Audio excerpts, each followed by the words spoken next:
India में अभी एक ऐसी हिडन 20 लाख करोड़ की अपॉर्चुनिटी क्रिएट हो रही है जिसके बारे में ज्यादा लोग बात ही नहीं कर रहे। एक बात बताओ, हमारे आसपास शायद ही कोई ऐसा होगा जो ऑनलाइन शॉपिंग नहीं कर रहा है।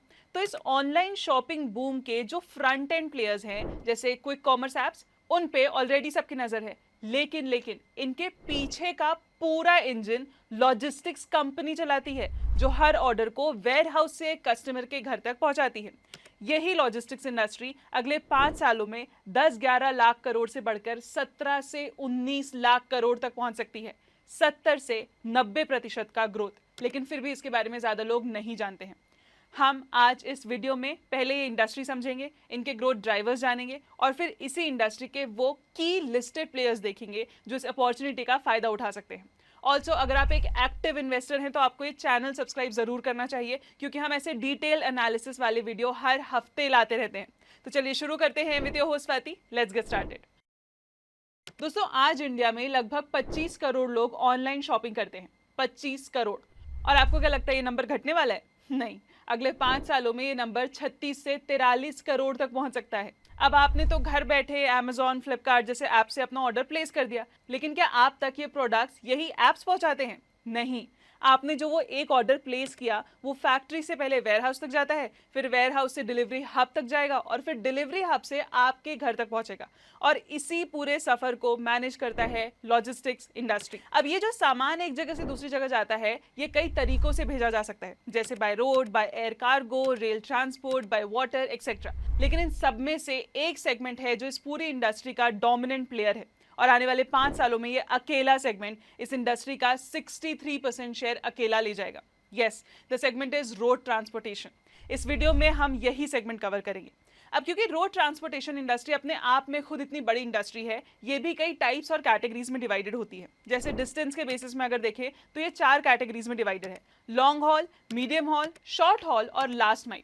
अगर ट्रक 800 किलोमीटर से भी ज्यादा का डिस्टेंस कवर करेगा तो वो लॉन्ग हॉल में आ जाएगा। मीडियम में आता है hundreds of kilometres, short hall उससे छोटा डिस्टेंस और लास्ट माइल एकदम लास्ट जर्नी जब पार्सल कस्टमर तक पहुंचता है उसे लास्ट माइल कहते हैं। अब अगर लोड के हिसाब से देखें तो इसमें भी 3 टाइप्स होते हैं: full truck load, part truck load और एक्सप्रेस लॉजिस्टिक्स। FTL जहां पूरा ट्रक एक ही कस्टमर का सामान ले जा रहा हो, फॉर एग्जांपल जैसे एक इलेक्ट्रॉनिक्स कंपनी मान लो जो बैंगलोर से चेन्नई अपना पूरा ट्रक भर के कार्गो भेज रहा हो, तो FTL। अब PTL में क्या होता है? एक ट्रक में कई कस्टमर्स का सामान एक साथ जाता है। जैसे बैंगलोर से हैदराबाद जाने वाले ट्रक में फर्नीचर्स, गारमेंट्स और इलेक्ट्रॉनिक्स तीनों का माल लोडेड हो, तो PTL। और जब आप कोई सामान नेक्स्ट डे डिलीवरी के हिसाब से मंगवाते हो, आपकी एक्सप्रेस डिलीवरी जिसमें स्पीड और रिलायबिलिटी सबसे ज्यादा मैटर करता है, तो वो होगा एक्सप्रेस लॉजिस्टिक्स। तो ये होते हैं कैटेगरीज। चलो, ये तो हुए डिस्टेंस और लोड के हिसाब से टाइप्स। लेकिन इंडिया इतना बड़ा है, ट्रांसपोर्ट करने के भी 2 एफिशिएंट मॉडल है इस इंडस्ट्री में। ये काफी इंटरेस्टिंग है, ध्यान से सुनना। एक मॉडल है पॉइंट टू पॉइंट और दूसरा है हब एंड स्पोक। सबसे पहले पॉइंट टू पॉइंट। मान लीजिए एक ऑटोमोबाइल कंपनी को पुणे के प्लांट से चेन्नई के मैन्युफैक्चरिंग फैसिलिटी तक कार कंपोनेंट्स भेजना है। पूरा ट्रक उसी कंपनी का कार्गो कैरी कर रहा है। ट्रक पुणे से सीधा चेन्नई जाता है, बीच में किसी सॉर्टिंग सेंटर या हब पर नहीं रुकता। यह है point two point model. Source और डेस्टिनेशन डायरेक्टली कनेक्टेड है, इसलिए इस मॉडल में ट्रांजिट टाइम कम रहता है, कार्गो हैंडलिंग मिनिमम होती है और शिपमेंट जल्दी पहुंच जाती है। इसी वजह से point two point model FTL transportation में काफी कॉमन होता है। Next, hub and spoke. मान लीजिए एक लॉजिस्टिक्स कंपनी को दिल्ली, मुंबई, बैंगलोर, चेन्नई, हैदराबाद और कोलकाता के कस्टमर्स के ऑनलाइन ऑर्डर्स डिलीवर करने हैं। अगर हर सिटी को हर दूसरी सिटी से डायरेक्टली कनेक्ट किया जाए तो बहुत सारे रूट्स मेंटेन करने पड़ेंगे। इसके बजाय कंपनी नागपुर में एक सेंट्रल हब बना देती है। अब दिल्ली, मुंबई, बैंगलोर, चेन्नई, हैदराबाद और कोलकाता सब सिर्फ नागपुर हब से कनेक्टेड हैं। अगर दिल्ली से बैंगलोर पार्सल भेजना है तो शिपमेंट पहले नागपुर हब तक जाएगा, वहां दूसरे हजारों पार्सल्स के साथ सॉर्ट और कंसोलिडेट होगा, फिर बैंगलोर हब के लिए डिस्पैच कर दिया जाएगा और आखिर में लोकल डिलीवरी सेंटर से कस्टमर के घर तक लास्ट माइल डिलीवरी होगी। क्योंकि एक ही ट्रक में कई कस्टमर्स के पार्सल्स मूव कर रहे होते हैं, ये PTL ट्रांसपोर्टेशन का एग्जांपल सबसे अच्छा रहता है। और अगर डिलीवरी नेक्स्ट डे या 2 डे कमिटमेंट के साथ हो रही हो तो ये एक्सप्रेस लॉजिस्टिक्स का भी एग्जांपल बन जाता है। प्लस आप जो ये ऑनलाइन ऑर्डर करते हो वो भी इसी हब एंड स्पोक मॉडल से आता है। तो इसी सेंट्रलाइज नेटवर्क स्ट्रक्चर को हब एंड स्पोक मॉडल कहा जाता है। तो ये सबसे क्या समझ में आया कि Amazon, फ्लिपकार्ट, नायका, ब्लिंकिट या जेप्टो जैसे प्लेटफॉर्म्स हर शिपमेंट खुद हैंडल नहीं करते। इन कंपनीज का फोकस कस्टमर्स और प्रोडक्ट्स पर ही होता है, जबकि वेयर हाउसिंग, ट्रांसपोर्टेशन, सॉर्टिंग और डिलीवरीज का काफी हिस्सा स्पेशलाइज्ड लॉजिस्टिक्स प्लेयर्स मैनेज करते हैं और इसी को कहते हैं हम 3PL यानी third party logistics industry. Imagine अगर पूरी लॉजिस्टिक्स इंडस्ट्री सिर्फ एक दिन के लिए रुक जाए तो लाखों ऑनलाइन ऑर्डर्स कस्टमर तक पहुंच नहीं पाएंगे, ई कॉमर्स डिलीवरीज डिले हो जाएंगी, क्विक कॉमर्स प्लेटफॉर्म्स ऑपरेट नहीं कर पाएंगे, फैक्ट्रीज को रॉ मटेरियल्स और स्पेयर पार्ट्स नहीं मिलेंगे, दुकानों तक नया माल नहीं पहुंच पाएगा और कई बिजनेसेस का काम तक रुक सकता है। इसी वजह से लॉजिस्टिक्स आज सिर्फ ट्रक चलाने का बिजनेस नहीं रहा, बल्कि एग्जीक्यूशन और नेटवर्क मैनेजमेंट का बिजनेस बन चुका है। और जैसे जैसे ई कॉमर्स और क्विक कॉमर्स ग्रो कर रहे हैं, वैसे वैसे 3PL लॉजिस्टिक्स कंपनीज भी पूरे इकोसिस्टम में एक क्रिटिकल रोल प्ले कर रहे हैं। नाउ व्हेन आई से कि इंडस्ट्री रैपिडली बढ़ने वाली है आने वाले सालों में, ये मैं इसीलिए कह रही हूँ क्योंकि हमारी रिसर्च टीम को कुछ ऐसे नंबर्स मिले, कुछ ऐसे डेटा पॉइंट्स जो वाकई इस स्पेस में बड़ी अपॉर्चुनिटी क्रिएट कर सकते हैं। इस इंडस्ट्री को सपोर्ट करते हैं दो ग्रोथ ड्राइवर्स। पहला और शायद सबसे पावरफुल ग्रोथ ड्राइवर है इंडिया का डिजिटल कॉमर्स बूम। FY25 में इंडिया में लगभग 5 बिलियन ऑनलाइन ऑर्डर्स डिलीवर किए गए और अगले 5 सालों में ये नंबर्स 3 गुना बढ़कर 15 से 16 बिलियन ऑर्डर्स पहुंच सकते हैं। हो सकता है कि आप सोचो कि कहीं ऑनलाइन शॉपिंग का अगर सैचुरेशन आ गया तो। इंटरेस्टिंग बात यह है कि इंडिया में एवरेज इंसान साल भर में सिर्फ 3 से 4 ऑनलाइन ऑर्डर्स करता है, जबकि चाइना और यूएस जैसे कंट्रीज में ये नंबर 60 से 80 ऑर्डर्स के आसपास है। यानी ऑनलाइन शॉपिंग की ग्रोथ स्टोरी अभी भी शुरुआती स्टेज में है। साथ ही क्विक कॉमर्स की ग्रोथ और भी तेजी से हुई है। FY22 में ये सेगमेंट सिर्फ 10 करोड़ शिपमेंट्स के आसपास था, जो FY25 तक बढ़कर 100 करोड़ से ज्यादा शिपमेंट्स तक पहुंच चुका है। सिर्फ 3 सालों में लगभग 10 गुना ग्रोथ। कुछ साल पहले तक लोग नेक्स्ट डे डिलीवरी का वेट करते थे, आज ग्रोसरी और डेली एसेंशियल्स 10-20 मिनट में घर पर चाहिए और इस चेंजिंग कंज्यूमर बिहेवियर का सीधा फायदा लॉजिस्टिक्स इंडस्ट्रीज को मिल रहा है। लॉजिस्टिक्स इंडस्ट्री के लिए इसका मतलब बहुत सिंपल है, जितने ज्यादा ऑनलाइन ऑर्डर्स होंगे उतने ज्यादा पार्सल्स मूव होंगे, उतने ज्यादा ट्रक्स चलेंगे, उतनी ज्यादा वेयर हाउसिंग की जरूरत होगी और उतनी ही ज्यादा डिलीवरीज करनी पड़ेगी। इसीलिए ई कॉमर्स और क्विक कॉमर्स आज रोड ट्रांसपोर्टेशन इंडस्ट्री के सबसे बड़े ग्रोथ इंजन्स बन चुके हैं। दूसरा मेजर ग्रोथ ड्राइवर है इंफ्रास्ट्रक्चर और पॉलिसी सपोर्ट। इसका इंपैक्ट एक सिंपल नंबर से समझिए।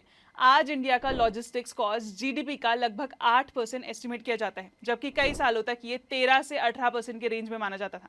यानी गुड्स को देश भर में मूव करना पहले के मुकाबले काफी एफिशिएंट हुआ है।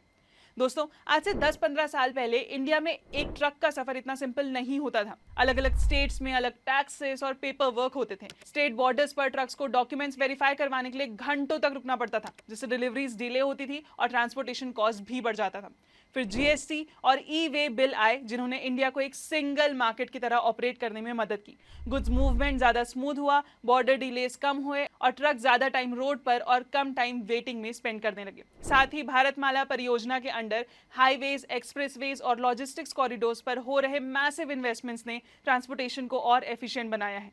फास्टैग ने टोल प्लाजास पर वेटिंग टाइम कम किया है, जबकि पीएम गति शक्ति और national logistics policy roads, railways, ports और लॉजिस्टिक्स इंफ्रास्ट्रक्चर को बेटर कनेक्ट करने पर फोकस कर रहे हैं। सिंपल वर्ड्स में, पहले ट्रक्स काफी टाइम पेपर वर्क, टोल्स और बॉटलनेक्स में वेस्ट करते थे। आज गुड्स ज्यादा फास्ट मूव कर रहे हैं, डिलीवरीज एफिशिएंट हो रही हैं और लॉजिस्टिक्स कंपनी अपने ट्रक्स और एसेट्स को ज्यादा इफेक्टिवली यूटिलाइज कर पा रहे हैं। और जब ई कॉमर्स जैसे डिमांड ड्राइवर्स को बेटर रोड्स, बेटर कनेक्टिविटी और सपोर्टिव पॉलिसीज का साथ मिलता है, तो पूरी लॉजिस्टिक्स इंडस्ट्री की ग्रोथ और एक्सेलरेट हो जाती है।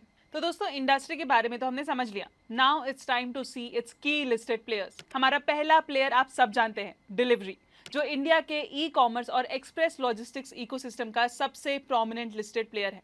32,000 करोड़ से ज्यादा मार्केट कैप और लगभग 438 के स्टॉक प्राइस के साथ डिलीवरी आज express parcel, PTL freight, supply chain services और क्रॉस बॉर्डर लॉजिस्टिक्स में ऑपरेट करती है। कंपनी का network 18,000 plus pin codes, 50 automated sort centres और 120 प्लस गेटवेज तक फैला हुआ है। बिजनेस मोमेंटम भी काफी स्ट्रांग नजर आता है। FY26 में डिलीवरी ने 1 बिलियन से ज्यादा पार्सल्स डिलीवर किए, जो 40% से ज्यादा ग्रोथ को रिफ्लेक्ट करता है। साथ ही पीटीएल बिजनेस में 2 मिलियन टन फ्रेट हैंडल करके कंपनी ने रोड ट्रांसपोर्टेशन सेगमेंट में भी अपनी पोजीशन मजबूत की है। सबसे इंटरेस्टिंग डेवलपमेंट प्रॉफिटेबिलिटी में इंप्रूवमेंट रही है। FY24 में EBITDA 127 करोड़ था, जो FY26 में बढ़कर 764 करोड़ तक पहुंच गया। कंपनी एबिट लेवल पर प्रॉफिटेबल हो चुकी है, पैट पॉजिटिव है और बैलेंस शीट पर 4500 करोड़ से ज्यादा कैश अवेलेबल है। फ्यूल प्राइसेस लॉजिस्टिक्स इंडस्ट्री के लिए एक की रिस्क है। हालांकि डिलीवरी के पास डीजल लिंक प्राइसिंग क्लॉजेस और पास थ्रू मैकेनिज्म्स हैं, जिससे फ्यूल कॉस्ट इन्फ्लेशन का काफी हिस्सा कस्टमर्स तक ट्रांसफर किया जा सकता है। साथ ही मैनेजमेंट का मानना है कि e commerce industry medium term में 15 to 20% एनुअल ग्रोथ सस्टेन कर सकती है, जो लॉजिस्टिक्स सेक्टर के लिए एक strong long term growth tailwind बन सकता है। डिलीवरी का कोर डिफरेंशिएटर उसका टेक्नोलॉजी लेड नेटवर्क है। AI based route optimisation, automated sorting और डेटा ड्रिवन प्लानिंग के थ्रू कंपनी एफिशिएंसी और मार्जिन्स इंप्रूव कर रही है। साथ ही ई कॉम एक्सप्रेस एक्विजिशन ने नेटवर्क स्केल को और स्ट्रेंथन किया है, जबकि डिलीवरी डायरेक्ट के through company on demand intra city shipping segment में भी एंट्री कर रही है। टेक्नोलॉजी स्केल और नेटवर्क डेंसिटी का ये कॉम्बिनेशन डिलीवरी को इंडस्ट्री में स्ट्रॉन्ग कॉम्पिटिटिव पोजीशनिंग देता है। वैल्यूएशन की बात करें तो स्टॉक लगभग 3x प्राइस टू सेल्स पर ट्रेड कर रहा है। ट्रेडिशनल वैल्यू मेट्रिक्स जैसे पीई अभी भी एलिवेटेड दिखते हैं, क्योंकि कंपनी प्रॉफिटेबिलिटी साइकिल के अर्ली फेज में है। मार्केट एसेंशियली डिलीवरी को करंट अर्निंग्स के बेसिस पर नहीं, बल्कि इंडिया के ई कॉमर्स, क्विक कॉमर्स और आउटसोर्स लॉजिस्टिक्स ग्रोथ पर लॉन्ग टर्म प्ले के रूप में वैल्यू कर रहा है। Now let's move to the next company, blue dart. अगर डिलीवरी ई कॉमर्स लॉजिस्टिक्स का लीडर है, तो blue dart express logistics segment का सबसे एस्टैब्लिश्ड और प्रीमियम प्लेयर माना जाता है। 11,000 करोड़ से ज्यादा मार्केट कैप और लगभग 4700 के स्टॉक प्राइस के साथ ब्लू डार्ट डीएचएल ग्रुप की सब्सिडरी है और इंडिया के largest integrated air and ground express networks में से एक ऑपरेट करती है। कंपनी की सबसे बड़ी स्ट्रेंथ इसका नेटवर्क है। ब्लू डार्ट 56,000 प्लस लोकेशन सर्व करती है, 33,000 प्लस व्हीकल्स ऑपरेट करती है और अपने डेडिकेटेड कार्गो एयरक्राफ्ट फ्लीट के साथ टाइम सेंसिटिव डिलीवरीज में स्ट्रॉन्ग पोजीशनिंग रखती है। इसलिए B2B एयर एक्सप्रेस सेगमेंट में कंपनी की मार्केट लीडरशिप काफी स्ट्रॉन्ग मानी जाती है। FY26 में कंपनी ने लगभग 6,100 करोड़ रेवेन्यू जनरेट किया और 404 मिलियन शिपमेंट्स हैंडल की, और साथ ही इनका ROCE और ROE दोनों 16% के आसपास हैं। ब्लू डार्ट की इन्वेस्टमेंट थीसिस स्केल से ज्यादा क्वालिटी पर बेस्ड है। कंपनी कंसिस्टेंटली प्रॉफिटेबल रही है, स्ट्रॉन्ग कैश फ्लोज जनरेट करती है और प्रीमियम प्राइसिंग पावर मेंटेन कर पाती है, जो लॉजिस्टिक्स इंडस्ट्री में रेयर है। मैनेजमेंट के मुताबिक ग्राउंड लॉजिस्टिक्स कंपनी का की ग्रोथ इंजन बना हुआ है और इसका शेयर लगातार बढ़ रहा है। साथ ही automated hubs, real time tracking, digital customer interfaces और ड्रोन डिलीवरी जैसे इनिशिएटिव्स के through Blue Dart efficiency, service quality और नेटवर्क प्रोडक्टिविटी को कंटिन्यूअसली इंप्रूव कर रही है। वैल्यूएशन की बात करें तो स्टॉक लगभग 40x अर्निंग्स पर ट्रेड करता है, जो सेक्टर एवरेज से प्रीमियम है। मार्केट ब्लू डार्ट को हाई ग्रोथ स्टोरी के रूप में नहीं, बल्कि स्ट्रॉन्ग ब्रांड, मार्केट लीडरशिप और consistent profitability value quality logistics franchise के रूप में वैल्यू करता है। लॉजिस्टिक्स सेक्टर में ब्लू डार्ट एक क्वालिटी कंपाउंडर का प्रोफाइल ऑफर करती है, जहां फोकस अग्रेसिव एक्सपेंशन से ज्यादा प्रॉफिटेबल ग्रोथ और एग्जीक्यूशन एक्सीलेंस पर है। Now let's move to Mahindra logistics. Mahindra logistics India के लीडिंग 3PL प्लेयर्स में से एक और लॉजिस्टिक्स आउटसोर्सिंग थीम पर डायरेक्ट प्ले ऑफर करती है। लगभग 3500 करोड़ मार्केट कैप और 347 के स्टॉक प्राइस के साथ company contract logistics, warehousing, express delivery, last mile logistics, freight forwarding और एंटरप्राइज मोबिलिटी जैसे सेगमेंट्स में ऑपरेट करती है। इसका network 19 million square feet warehousing space, 19,000 plus pin codes और 7,000 प्लस व्हीकल्स तक फैला हुआ है। कंपनी का बिगेस्ट स्ट्रेंथ इसका इंटीग्रेटेड लॉजिस्टिक्स प्लेटफॉर्म है। मैन्युफैक्चरिंग कंपनी से लेकर ई कॉमर्स प्लेयर्स तक कस्टमर्स को वेयर हाउसिंग, ट्रांसपोर्टेशन और डिस्ट्रीब्यूशन के लिए एक एंड टू एंड सोल्यूशन मिलता है। जैसे जैसे कंपनीज लॉजिस्टिक्स ऑपरेशन आउटसोर्स कर रही है, महिंद्रा लॉजिस्टिक्स इस ट्रेंड का डायरेक्ट बेनिफिशियरी बन रहा है। FY26 में कंपनी का रेवेन्यू लगभग 7,000 करोड़ रहा, जो 15% ग्रोथ को रिफ्लेक्ट करता है। एबिटा 33% बढ़कर 377 करोड़ तक पहुंच गया, जबकि कंपनी लॉस से निकलकर प्रॉफिटेबिलिटी के करीब पहुंच चुकी है। Contract logistics business double digit growth deliver कर रहे हैं और एक्सप्रेस सेगमेंट ने लगभग 50% ग्रोथ के साथ स्ट्रॉन्ग मोमेंटम दिखाया है। Management warehousing capacity, express logistics और लास्ट माइल डिलीवरी नेटवर्क को अग्रेसिवली स्केल कर रहा है। साथ ही सस्टेनेबिलिटी पर भी फोकस नजर आता है, जहां कंपनी के पास 1500 plus EVs, solar powered warehouses और कार्बन न्यूट्रल रोड मैप जैसे इनिशिएटिव्स हैं। वैल्यूएशन की बात करें तो स्टॉक लगभग 0.5x प्राइस टू सेल्स पर ट्रेड कर रहा है। मार्केट अभी अर्निंग से ज्यादा कंपनी के टर्न अराउंड, मार्जिन एक्सपेंशन और इंडिया में बढ़ती 3PL पेनिट्रेशन पर फोकस कर रहा है। अगर ऑर्गेनाइज लॉजिस्टिक्स और सप्लाई चेन आउटसोर्सिंग का ट्रेंड आगे भी एक्सेलरेट होता है, तो महिंद्रा लॉजिस्टिक्स उस अपॉर्चुनिटी को कैप्चर करने वाले की प्लेयर्स में से एक हो सकता है। दोस्तों, हर इंडस्ट्री के कुछ चैलेंजेस भी होते हैं। रोड ट्रांसपोर्टेशन सेक्टर भी इसका एक्सेप्शन नहीं है। सबसे पहला चैलेंज है इंडस्ट्री का फ्रेगमेंटेड नेचर। आज भी इंडिया का road freight market largely unorganised है। इस फ्रेगमेंटेशन की वजह से प्राइसिंग डिसिप्लिन मेंटेन करना मुश्किल हो जाता है और कंपटीशन काफी इंटेंस रहता है। दूसरा चैलेंज है fuel prices. Diesel transportation companies के ऑपरेटिंग कॉस्ट का सबसे बड़ा कंपोनेंट है। फ्यूल प्राइसेस में शार्प फ्लक्चुएशंस आने पर मार्जिन्स पर डायरेक्ट प्रेशर पड़ता है, क्योंकि हर बार कॉस्ट इंक्रीज को कस्टमर्स तक पास ऑन करना आसान नहीं होता। ऑपरेशनल एफिशिएंसी भी एक इंपॉर्टेंट चैलेंज बनी रहती है। Freight availability, route planning, empty return trips और व्हीकल यूटिलाइजेशन जैसे फैक्टर्स डायरेक्टली प्रॉफिटेबिलिटी को इम्पैक्ट करते हैं।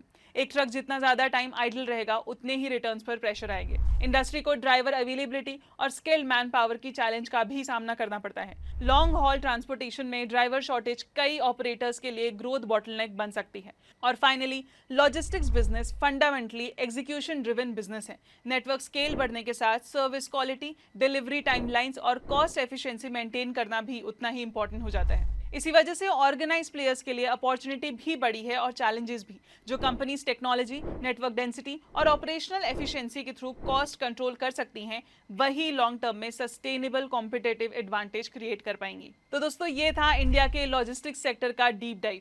हमने industry structure, growth drivers, e commerce और 3PL अपॉर्चुनिटी, गवर्नमेंट टेलविंड्स, की रिस्क और लीडिंग लॉजिस्टिक्स कंपनीज को डिटेल में समझा।